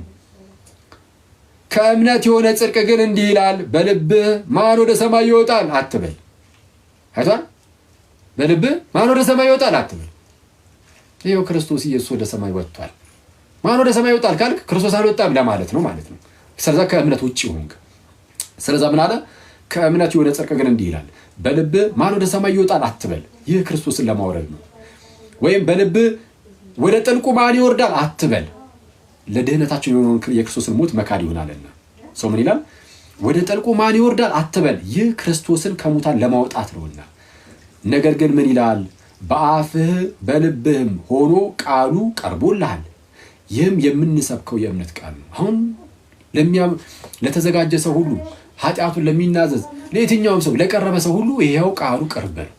እነሆ የእምነት ቃል፣ እነሆ ከጌታ የተቀበልነው ነገር በክርስቶስ በኩል የሆነው ያ ታላቅ የሆነ ቃል እነሆ ለሁላችሁም ቅርብ ነው። ለየትኛውም ሰው ቅርብ ነው። አንዳንድ ፕሮቴስታንት ወንድሞቻችን እንደሚሉት ለተወሰኑ ለተመረጡ ሰዎችም አይደለም፣ ለሁሉም ቅርብ ነው። ለሚያምን ሁሉ የሚሆን አይነት ቃል አለን።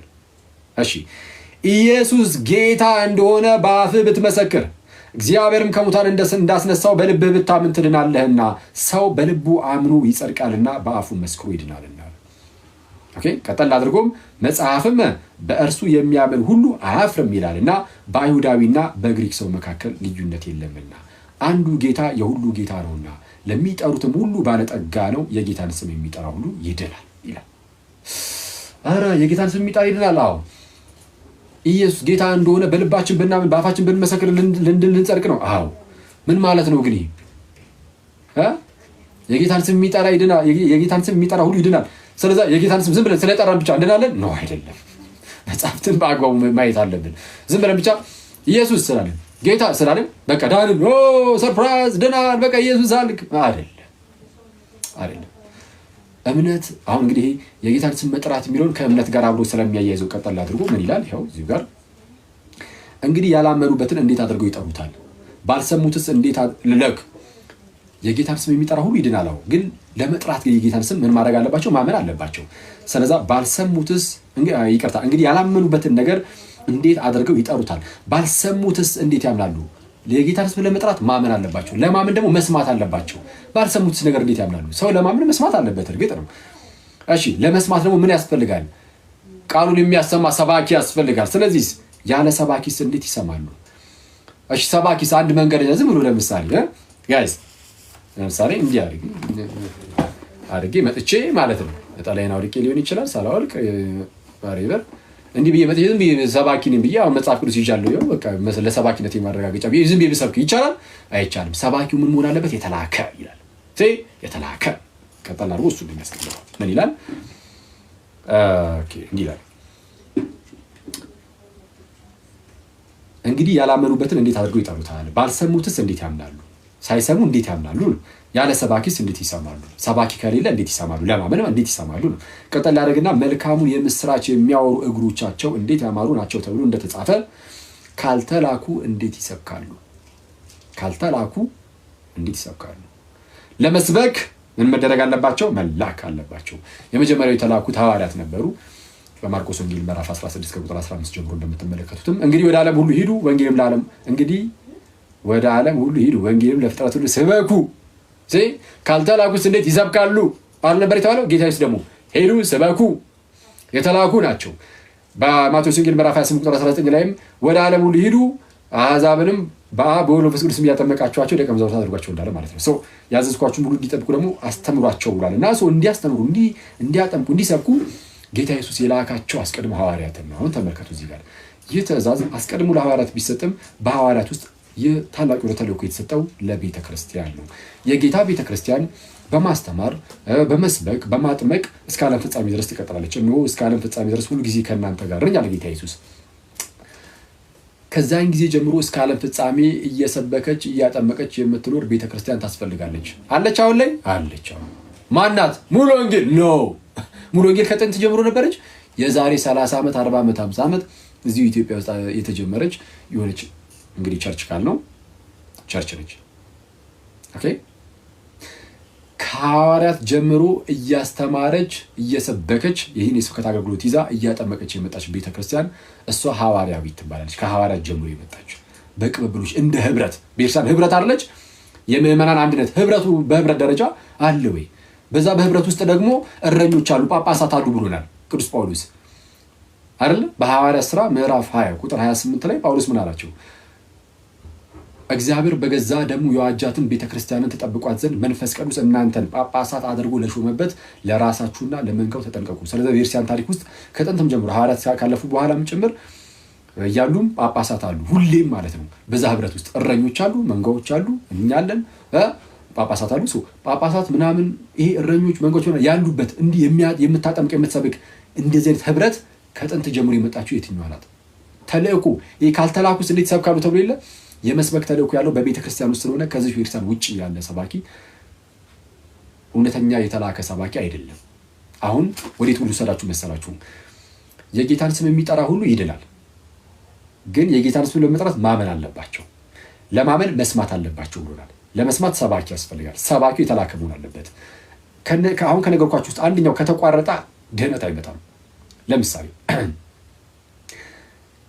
ያልተላከ ቢሆን ሰባኪው ስለዛ ለምሳሌ አንድ ኦንሊ ጂሰስ ለምሳሌ መጥቶ ቢሰብክ የተላከ አይደለም። እሱ የተላኩ ይል ይችላል ራሱ። ግን ኦንሊ ጂሰስ አሁን ባለፈው የተጀመረው ቤተ እምነቱ ዋነስ ፔንቴኮስታል የሚባሉት ከጴንጤዎች ጋር እኩል የመጡት ከጴንጤ ዲኖሚኔሽን ጋር ማለት ነው።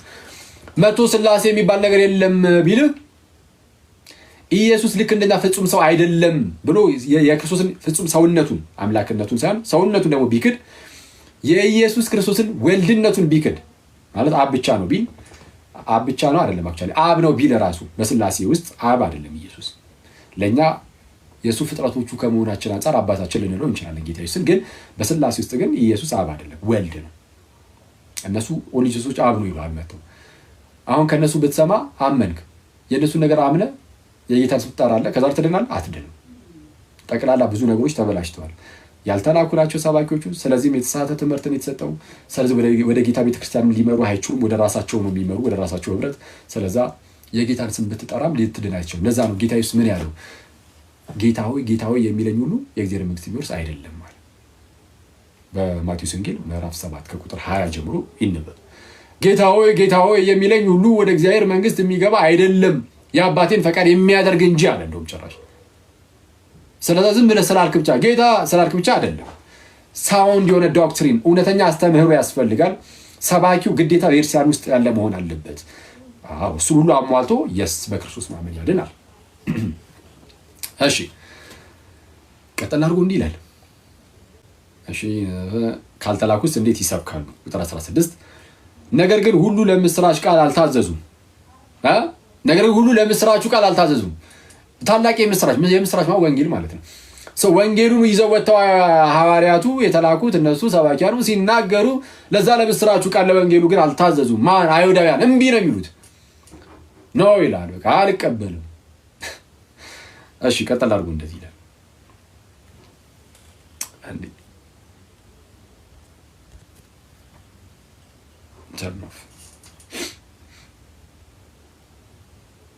ለምስራች ቃል አልታዘዙም። ኢሳያስ ጌታ ሆይ ምስክርነታችንን ማን አመነ ብሏልና። ኢሳያስ በትንቢቱ ምን ብሎ ነበረ? ጌታ ሆይ ምስክርነታችንን ማን አመነ ብሏልና። እንግዲህ እምነት ከመስማት ነው፣ መስማትም በእግዚአብሔር ቃል ነው። እምነት ከምንድን ነው? ከመስማት፣ መስማትም በእግዚአብሔር ቃል ነው። የእግዚአብሔር ቃል ያለው ደግሞ በቤተ ክርስቲያን ውስጥ ነው። ቅዱስ ጳውሎስ በዚህ በመጀመሪያ ጢሞቴዎስ መልእክቱ ምዕራፍ 1 ቁጥር 15 ላይ እንደተናገረው፣ ምዕራፍ 3 ቁጥር 15 ላይ እንደተናገረው ስለ ሕያው እግዚአብሔር ቤተክርስቲያን ሲናገር የእውነት አምድና መሰረት ናት ይላል። እውነት የእግዚአብሔር ቃል እውነት ነው። የእርሱ አምድና መሰረት ናት የእውነት ተባለ። ስለዛ ቤተ ክርስቲያን የእግዚአብሔር ቃል እንደ ማከማቻ ዲፖዚተሪ ነች። እሺ ከዛ ውስጥ ነው የእግዚአብሔር ቃል እየተመዘዘ ሰዎች ለድህነት የሚሆኑበት እንጂ ዝም ብሎ የትኛውም ሰው ወደ የቦታው የሚመራን አይነት ሰዎች አይደለንም። እረኛው ኢየሱስ አለ ራሱ ነው በቤተ ክርስቲያን። እርሷ ደግሞ ቤተ ክርስቲያን ደግሞ የኢየሱስ አካሉ ነች። ሁሉን በሁሉ የሚሞላ የራስ የኢየሱስ የእርሱ ሙላቱ ናት ቤተ ክርስቲያን አካሉ ነው። ዳሩ ግን ባይሰሙ ነው ወይ እላለሁ አለ። ዳሩ ግን ባይሰሙ ነው ወይ እላለሁ። አሁን አይሁዳውያን ሳይሰሙ ቀርተው ነው የማይቀበሉ? ባይሰሙ ነው ወይ እላለሁ። በእውነት ድምፃቸው በምድር ሁሉ ላይ ቃላቸውም እስከ ዓለም ዳርቻ ወጣ አለ። ከመዝሙረ ዳዊት የተጠቀሰው ይሄንን። ስለዛ ተሰምቷል፣ ድምፃችንም አይሁ ተሰምቷል። በቃ ሰምተዋል እኮ። ታዲያ ምን ሆኖ ነው? ቀጠል ያደርገና ነገር ግን እስራኤል ባያውቁ ነው ወይ እላለሁ አለ። ባያውቁ ነው ወይ? ሙሴ አስቀድሞ እኔ ሕዝብ በማይሆነው አስቀናቸዋለሁ፣ በማያስተውልም ሕዝብ አስቆጣቸዋለሁ ብሏል። ኢሳያስም ደፍሮ ላልፈለጉኝ ተገኘው፣ ላልጠየቁኝም ተገለጥኩ አለ። አስቀድሞ ሙሴ ምን አለ? እኔ አለ ሕዝብ በማይሆነው አስቀናቸዋለሁ። በእነማን ሕዝብ በማይሆነው? አሕዛብ። አስቀድሞ የእግዚአብሔር ሕዝብ የሚባሉት አይሁዳውያን ናቸው። እነሱ ክርስቶስን እምቢ ሲሉ አይሁዳውያንን ግን አሕዛብን ግን አስነሳ። የግሪክ ሰዎች አሕዛብ ተነስተው ኧረ እኛ በክርስቶስ እናምናለን እያሉ መምጣት ጀመሩ። አስቀድሞ የእግዚአብሔር ሕዝብ ያሉ በእነርሱ ያስቀናቸው ጀመረ። መንፈሱን በእነርሱ ላይ በማፍሰስ ታላላቅ ተአምራት በእነርሱ በኩል ሲደረግ ታየ። በቤተክርስቲያን ውስጥ ተጨመሩ። በሕያው ግንድ ላይ እነርሱ እንደ ቅርንጫፍ ሆኖ መጥተው ከእምነት የተነሳ በክርስቶስ ካለ እምነት የተነሳ በግንዱ ላይ እንደ ቅርንጫፍ መተከል ጀመሩ። አሕዛብ አስቀድሞ እኮ የእግዚአብሔር ሕዝብ አልነበሩ። እናንተ ያልተገረዛችሁ ይሏቸው ነበር። በእነርሱ ያስቀናቸው ጀመረ። ስለዛ ምንድነው ምን አለ ሙሴ አለ? እኔ ሕዝብ በማይሆነው አስቀናችኋለሁ፣ በማያስተውልም ሕዝብ አስቆጣችኋለሁ ብሏል። ኢሳያስም ደፍሮ ምን አለ? ላልፈለጉኝ ተገኘው። አስቀድሞ አሕዛብ እግዚአብሔርን ልክ አይሁዳውያን እንደሚፈልጉት ሊፈልጉት አይችሉም ነበር። አሁን ግን ላልፈለጉኝ ተገኘው፣ ላልጠየቁኝም ተገለጥኩ አለ። ስለ እስራኤልስ እንግዲህ አሕዛብን ያችሁ እንዴት ክርስቶስ እንደተቀበሉ። ስለ እስራኤል ግን አለ ቀኑን ሁሉ ወደማይታዘዝና ወደሚቃወም ሕዝብ እጆችን ዘረጋው ይላል። ስለ አሕዛብ ሲናገር እግዚአብሔር አምላክ ላልፈለጉኝ ተገኘው፣ ላልጠየቁኝም ተገለጥኩላቸው እያለ ተናገረ። ስለ እስራኤል ሲናገር ግን ቀኑን ሁሉ ወደማይታዘዝና ወደሚቃወም ሕዝብ እጆችን ዘረጋው ይላል። ስለዛ እምቢ አሉ አይሁዳውያን። ስለዛ አሕዛብን ግን ሰበሰበ፣ በእነርሱ ያስቀናል። ሮሜ መልእክት ምዕራፍ 10 አብረን አነበብን እናንተ ሰዎች እና ስለ ቃሉ ደግሞ የጳውሎስ አምላክ ጌታችን ኢየሱስ የተመሰገነ ይሁን። በጣም የምር ቃሉን እንድናነበው ራሱ ስለፈቀደልን በጣም ነው የምናመሰግነው አምላካችንን። የዚህን ያህል ካነበብን እናንተ ሰዎች ሰዓቱ ቆሰው ግን አንድ መዝሙር እንስማና የጴጥሮስን አንብበን በቃ እንለያያለን። ቻው እንባባላለን። ኮመንት ይከፈትላችሁና አረፍ እያለን እስቲ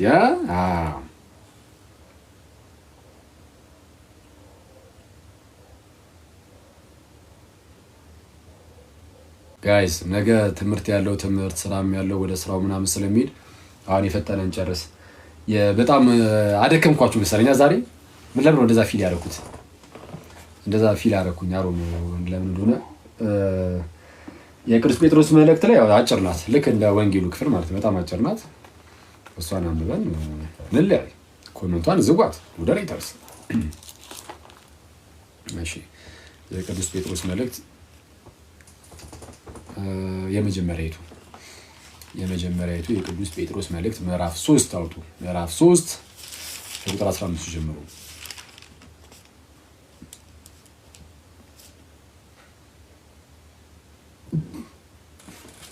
እሺ እንዲህ ይላል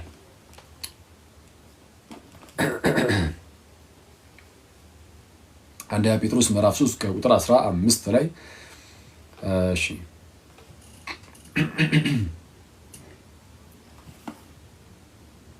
ዳሩ ግን ጌታን እርሱም ክርስቶስን በልባችሁ ቀድሱት። ዳሩ ግን ጌታን እርሱም ክርስቶስ በልባችሁ ቀድሱት። በእናንተ በልባችሁ ቀድሱት። በአፋችን ብቻ ሳይሆን በልባችን ጌታ ኢየሱስን መቀደስ። ጌታን እርሱም ክርስቶስን በልባችሁ ቀድሱት። በእናንተ ስላለ ተስፋ ምክንያትን ለሚጠይቋችሁ ሁሉ መልስ ለመስጠት ዘወትር የተዘጋጃችሁ ሁኑ። በእናንተ ስላለ ተስፋ በእናንተ ተስፋ አለ እንዴ? በእናንተ ተስፋ አለ በእኛ? አዎ። ምን አይነት ተስፋ? የማያሳፍር። እንዴት ያለ? ክርስቶሳዊ የሆነ ክርስቶስ ራሱ የሆነ ጋይስ፣ ራሱ ፐርሰኑ ኢየሱስ ራሱ ነው ተስፋችን። እና ተስፋችን ደግሞ የማያሳፍር ነው። የማያሳፍር ተስፋ ነው ብለን የምንናገረው እንዲሁ አይደለም። ማለት ተስፋ እናደርጋለን ይመጣል ብለን ማለት ነው። እሱ ነው ተስፋችን አይደል?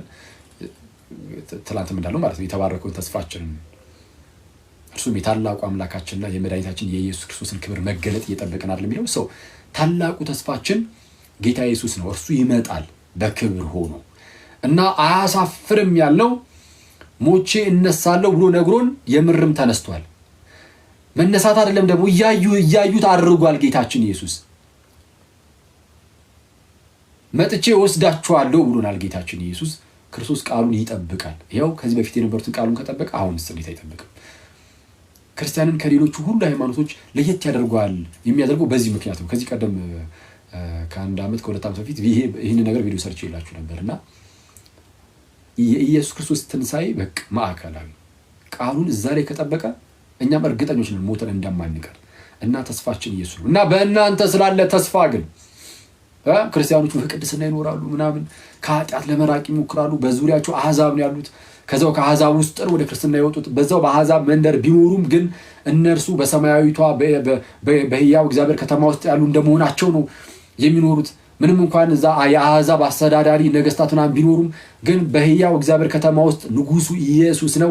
ንጉሳቸው ኢየሱስን የሚያስቀድሙ ንጉሱን የሚከተሉ ለንጉሱ የሚገዙ ናቸው እና እንደዛ ለመሆን የሚጠሩት እና ሳይው ከነዛኞቹ ጋር አብሮ አልሄደም ህይወታቸው። አዎ ከአሕዛብ ጋር የክርስቲያን ህይወት አብሮ አይሄድም። ስለዛ እንደዚህ ሲያደርጉ ደግሞ ህይወት ላለ ተስፋ ምክንያትን ለሚጠይቋችሁ መቶ ምክንያት የሚጠይቅ ካለ መልስ ለመስጠት ዘወትር የተዘጋጃችሁ ነው። ግን በምን መልኩ መልስ ምን መልሰው በምን መልኩ እዛው ጋር ቀጠል አድርጎ ይመልሳል። ምን ብሎ ነገር ግን በየዋህነትና በፍርሃት ይሁን። በየዋህነትና በፍርሃት ይሁን። በክርስቶስ ያለውን መልካሙን ኑሯችሁን የሚሳደቡ ሰዎች በክርስቶስ ያለውን መልካሙን ህይወታችሁን በክርስቶስ ያለውን መልካሙን ኑሯችሁን የሚሳደቡ ሰዎች ክፉን እንደምታደርጉም ደግሞ በሚያሙበት ነገር እንዲያፍሩ በጎ ህሊና ይኖራችኋል። ይህ በጣም ፓወርፉል የሆነ ቃል ነው ጋይስ። በክርስቶስ ያለ ኑሯችሁን ሰዎች ይሳደባሉ። የሚሳደቡ ከሆነ በጣም እንደው የቅድስና ህይወት ኑሯችሁን የሚሳደቡ ከሆነ ክፉ እንደምታደርጉ ደግሞ የሚያወሩባችሁ ከሆነ አይ ገሌ ክፉ ያደርጋል በዛ ባወሩት ነገር ይሄ በሐሰት የሚሉትን ማለት ነው። በሐሰት እንደዛ የሚሉ ሰዎች ካሉ በዛ ያፉ ዘንድ ምን ይኑራችሁ? በጎ ህሊና ይኑራችሁ። በጎ ህሊናን ሰዎች አይፈጥሩም፣ መፍጠር አይችሉም። በጎ ህሊና ዝም ብሎ ሰው መፍጠር የሚችል ቢሆን ሁሉም ሰው ዝም ብሎ በጎ ህሊና ብቻ ይኖር ነበር። ግን በጎ ህሊና የሚመጣው በክርስቶስ ኢየሱስ ትንሣኤ ነው። ጌታችን ከሙታን እንደተነሳ ሁሉ እኛም ይህንን ትንሣኤ አግኝተናል። ምን አይነት የመጀመሪያ ትንሣኤን አግኝተናል? ከክፉ ህሊና ወደ በጎ ህሊና ተሸጋግረናል፣ ከፍ ብለናል። ከሞት ወደ ህይወት መጥተናል። ኦኬ በዛ በበጎ ህሊናችሁ ቀጥሉ። በጎ ህሊናን ገንዘብ አድርጉና ኑሩ እያላቸው ነው። ስለዛ በሚያሙባችሁ በዛ በእነሱ በሚያሙባችሁ ነገር ያፉ ዘንድ በጎ ህሊና ይኑራችሁ። የእግዚአብሔር ፈቃድ እንዲህ ቢሆን አለ ማለት በሰዓቱ አሕዛብ በቃ ክርስቲያኖችን ማሳደድ ነው፣ መከራን ማሳየት ነው። ከነሱ ጋር ስለማይተባበሩ ከኃጢአታቸው ጋር ስለማይተባበሩ ብቻ ይወግሯቸው፣ ያባርሯቸው፣ ያሳድዷቸው ነበር። አሁንም አሁን ዓለም ላይም አሁን አንዳንድ ጊዜ በጣም ኃጢአተኛ የሆነ መንደር ላይ ሄደ ነው ይህንን ኃጢአት አላደርግም ካልክ እንደ ፋራ እየታየ ልትገለል ትችላለህ አይደለ? ለካ ሲጣራ አራዳው አንተ ነህ በጌታ አይደል? አዎ ኃጢአት በሚደረግበት መንደር ላይ ያንን እነሱ የሚያደርጉትን ኃጢአት ባለማድረግ ሙድ ሊይዝብህ የሚሞክር ሰው ካለ ፋራው እሱ ነው፣ አራዳው አንተ ነህ። አላመንከኝም? ጌታ ኢየሱስ ሲመጣ ታምነኛለህ። አራዳ ማለት እግዚአብሔርን የሚፈራ ነው። ወይ ደግሞ የዛሬ 5 ዓመት አካባቢ ሚመር ሲሰራራን አንድ የሰራናት ሚም ነገር ነበረች። አራዳ ትመስለኝ ነበር ለካ አታስቀድስም ብለን ሰርተን ነበርና አራዳ ማለት የሚያስቀድስ፣ አራዳ ማለት እግዚአብሔርን የሚፈራ፣ አራዳ የእግዚአብሔር ፍቅር በልብ ውስጥ ያለ። ሊሳሳት ይችላል፣ ኃጢአትን ሊያደርግ ሊበድል ይችላል። ግን ሰዎችን ማለት የሆነ ኢንቴንሽናሊ ወይም የሆነ ኢል ኢንቴንሽን በሆኑ ሰዎች ላይ የማይሄድ እንደዛ በክፋት በምናምን በቃ ሳያውቅ ሊሳሳት ይችላል። ግን መለስ የሚል ሲያጠፋ ይቅርታ የሚጠይቅ ኃጢአት ሰርቶ ቢችል የዛኑ ሰዓት ወይ በማግስቱ ምናምን ቶሎ ወደ ንስሐ አባቱ የሚሮጥ ወደ እግዚአብሔር አምላክ የሚሮጥ አራዳ እንደዛ ነው እንጂ በኃጢአት የሚጨማለቅ እሱ ልክስክስ ይቅርታ እንደዛ ነው እንጂ አራዳ አይደለም። ሁላችንም በራሳችንም ከዝሙት እንጠብቅ ትላለህ። በጣም ይህን ሁሌ ነምላችሁ ጋይስ፣ ሰው የሚፈተነው በዚህ ነው። ዝሙት በጣም ከባድ ነው። ላትሰርቅ ትችላለህ። አሁን መስረቅ አሁን በቃ ላትሰርቅ ትችላለህ። ዘፈን አላዳምጥ ምናምን የሚል ሰው አለ። አታዳምጥ፣ ችግር ጥሩ ነው። እሺ ላታዳምጥ ትችላለህ። ቢግ ዲልም አይደለም። ሰይጣን ግን በጣም በቀላሉ በዚህ እድሜ ላይ ያለን ሰዎችን ሊጥለው የሚችለው በዝሙት ስለሆነ መጠንቀቅ። እሺ ትናንት እንዳልኳችሁ ወይ ማግባት። ስለዛ ሰው ግን አሁን ዝሙትን እንደ ጀግንነት ሊያዩ ይችላል። አረ እግዚአብሔር የታገሰው ዘመን ነው። ዘመን ሰው ዝሙትን እንደ ጀግንነት ጎረምሳው ይመጣና ቁንጂትን እንዲህ አደረኳት ብሎ እንደ ጀብድ የሚወራበት፣ ቆነጃጅት ክብራቸውን በጣም የሚያጡበት አንዳንድ ጊዜ እና እንደዛ መሆን የለበትም ጋይስ። ይሄ በጣም በጣም አደገኛ ነውራም ባለጌ ህዝብ ጌታ ኢየሱስ ይድረስልን። እሺ ሰው እና በኃጢአት ስለማይተባበሩ ከአሕዛብ ጋር ክርስቲያኖችን ያሳድዷቸዋል። እነዛ አስቀድሞ ነበር። ልክ አሁን ላይ በኃጢአተኛ ሰርክል ውስጥ የሆነ ኃጢአት የማያደርግ ሰው ካለ ኃጢአት አታደርግም ብሎ ሙድ የሚያዝበት ከሆነ ልክ እንደዛ ግን ያኔ የማሳደድ ምናምን አይነት ነገር ይኖረዋል። ለእነሱም የሚያመልኩትን ጣዖታት ላያመልኩ ስለሚችሉ የእነሱን ነገስታት እነሱ በሚያከብሩበት ደረጃ ላያከብሩ ስለሚችሉ ልክ እንደዛ ማለት ነው። ሰው ምን አለ? ክርስቶስ ከላይ ከፍ ብለን የእግዚአብሔር ፍቃድ እንዲህ ቢሆን ክፉ ስለማድረግ ሳይሆን በጎ ስለማድረግ መከራን ብትቀበሉ ይሻላችኋልና። ክፉ አድርጋችሁ መከራን፣ ለምሳሌ አንድ ሰው ሰርቆ ቢቀጠቀጥ ይሄ ክብር አይደለም፣ ለሱ ክብር አይሆንለትም። ኦልሬዲ የተቀጠቀጠው ሰርቆ ነው፣ ሌባ ስለሆነ ነው። ግን ነዋያ ኃጢአትን አላደርግም በማለቱ መከራ ቢደርስበት ግን ክፉ ስለማድረግ ሳይሆን በጎ ስለማድረግ መከራን ብትቀበሉ ነው ያለው። ክፉ ስለማድረግ ሳይሆን ይልቁንም በጎ ስለማድረግ መከራን ብትቀበሉ ይሻላችኋልና ክርስቶስ ደግሞ ወደ እግዚአብሔር እንዲያቀርበን እርሱ ጻድቅ ሆኖ ልክ ምንም ሳይገኝበት በኃጢአቱ ምክንያት አይደለም መከራን የተቀበለው። እናንተም መከራን መቀበል ካለባችሁ ኃጢአት በመስራት በሰርቀ ወይ ዝሙት ላይ ተገኝተህ ብትመታ እንደዛ አይደለም። እሱ አይደለም የሚያስመሰግን። ክርስቶስ ጻድቅ ሆኖ መከራን ሁሉ ተቀብሏል። ክርስቶስ እኛን ወደ እግዚአብሔር እንዲያቀርበን እርሱ ጻድቅ ሆኖ ስለ አመፀኞች አንድ ጊዜ በኃጢአት ምክንያት ሞቷልና በስጋ ሞተ፣ በመንፈስ ግን ሕያው ሆነ። በእርሱም ደግሞ ሄዶ በወህኒ ለነበሩ ነፍሳት ሰበከላቸው። ጌታችን ኢየሱስ በስጋ ሞተ፣ ስለ ሁላችን ጻድቅ ሆኖ ወደ እግዚአብሔር እንዲያቀርበን በስጋ ሞተ፣ በመንፈስ ሕያው ሆነ። በእርሱም ደግሞ ወደ ወህኒ ሄዶ ሰበከላቸው። ወደ ወህኒ ሄዶ ሰበከላቸው ይላል። እሺ ሰው እንዲህ ይላል። ቀጥል አድርጉ። ጥቂቶች ማለትም 8 ነፍስ በውሃ የዳኑበት መርከብ ሲዘጋጅ፣ ጥቂቶች ማለትም 8 ነፍስ የኖህን ጊዜ ማለት ነው። ኖህ አለ፣ ሚስቱ አለች። ከስንት ልጆች አላቸው? ኖህ ስንት ልጅ ነበር ያለው? 3 አይደለ? ሴም፣ ካም፣ ያፌት። እነዚህ 3 ልጆቻቸው ደግሞ እያንዳንዳቸው አንዳንድ ሚስት አላቸው። 8 ነፍስ ማለት ነው። ሰው ጥቂቶች ማለትም 8 ነፍስ በውሃ የዳኑበት መርከብ ሲዘጋጅ የእግዚአብሔር ትዕግስት በኖህ ዘመን በቆየ ጊዜ ቀድሞ አልታዘዙም ማለት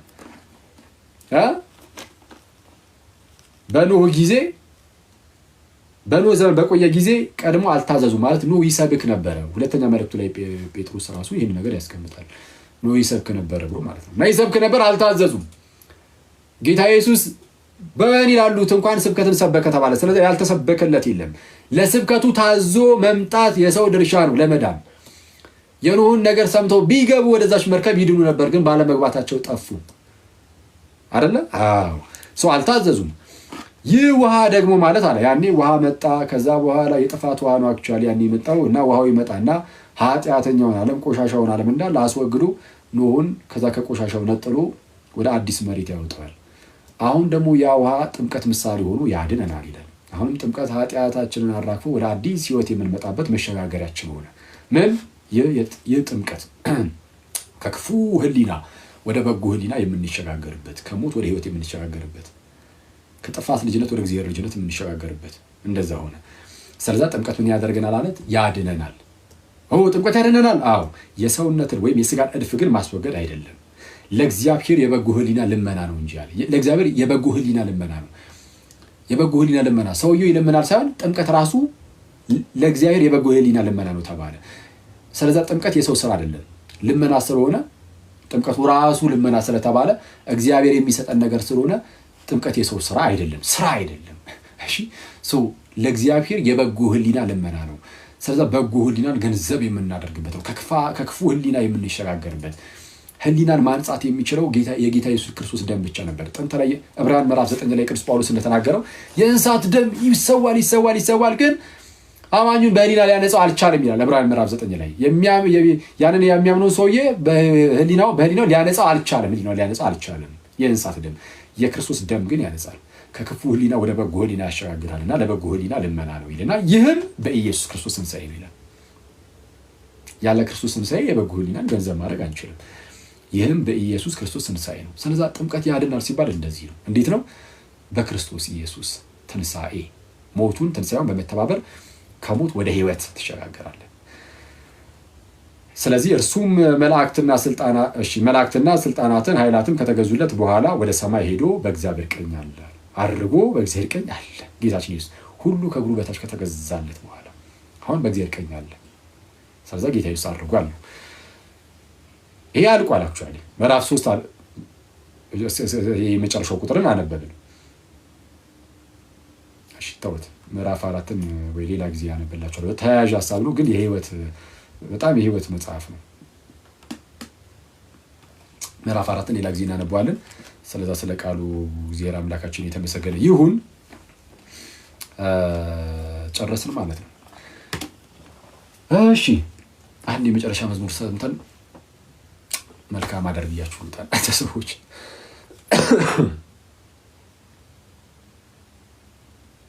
እሺ ኧረ ፍጥነት። እሺ አንድ መዝሙር እስቲ ጋይስ ፕሊዝ ይቅርታ ስላቆምኩባችሁ። እኔ ራሴ ባላቆሙ ደስ ይለኝ ነበረ። ከራሳችን ላይፍ ጋር ሪሌት እናድርግ፣ እያገናኘ ነው። እሺ ማለት ጌታችን እናውቀዋለን ራሳችን ምን ያህል ድክመት ምን ያህል ኃጢአተኞች ደካሞች እንደሆነ አይደል? የተገለጠ ኃጢአት ባይኖርብን ራሱ ምን ያህል ግን በላይፋችን ውስጥ ምን ያህል ደካሞች ሰነፎች እንደሆነ እናውቀዋለን። እና አንመጥነውም ለጌታ ማለት ሊትራሊ ጭራሽ የማይሆን ነው፣ አይታሰብም። ግን እንዴት ብሎ ተገኘ እንዴ? በእኛ ቤት ውስጥ እንዴት ጌታ ኢየሱስ ተገኘ? እና በጣም የክርስቶስን በጣም የሚያስገርም ነው እና በጣም ደስ የሚል ሜሴጅ መልእክትን ያለው ይሄ መዝሙር እና እንደዛ እያገናኛችሁ ስሙ። በርቱ ምናምን ነገር ጌታ በነገር ሁሉ ከእናንተ ጋር ነው ምናምን። ሰላም ደሩልኝ።